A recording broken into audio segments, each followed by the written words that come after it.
In this video, we're going to talk about function arithmetic.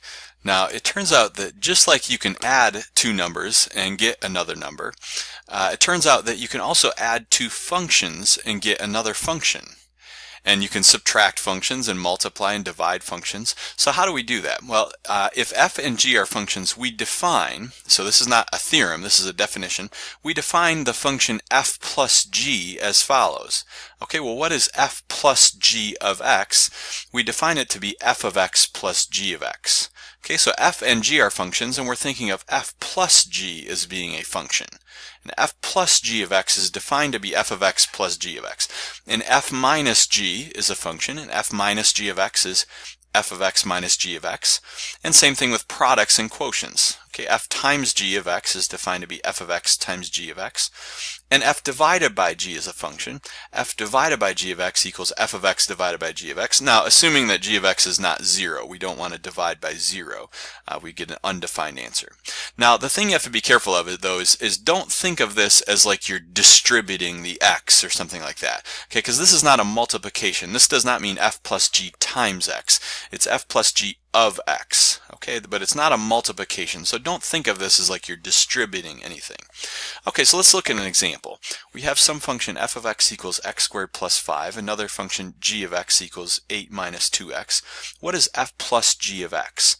Well, f plus g of x is defined to be f of x plus g of x, and f of x is x squared plus 5, and g of x is 8 minus 2x.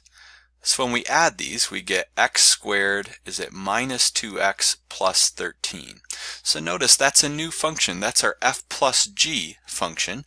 F plus g of x is x squared minus 2x plus 13. Okay, so that's the sum of the original two functions. So we added two functions and got a function.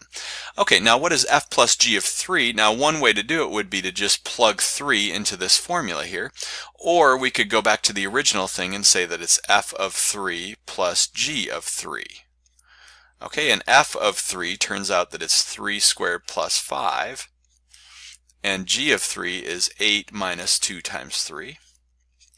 And so what we get is this would be 9 plus 5, which is 14. This would be 8 minus 6, which is 2. So we have 14 plus 2 is 16. So that would be the same thing as if we had just plugged 3 into this f plus g function, because we get 9 minus 6 plus 13. That turns out that that would also be 16. Okay, now what is f minus g of 7? Well, again, this is f of 7 minus g of 7. Okay, by definition. And f of 7 is going to be 7 squared plus 5. Okay, minus, and make sure to put this part in parentheses here. The g of 7 is going to be 8 minus 2 times 7. You're subtracting the whole thing here, all of g of 7, not just the first term there, the 8. So what we're going to get is 49 plus 5 is 54. Minus, now you have 8 minus 14, that would be negative 6. So we have 54 minus a negative 6, so that's 54 plus 6, which is 60. Okay, so f of 7 was 54, and g of 7 was negative 6, and when we subtracted those, 54 minus a negative 6 is 60. Okay, and then finally f over g of 4, so f divided by g, this is f of 4 over g of 4.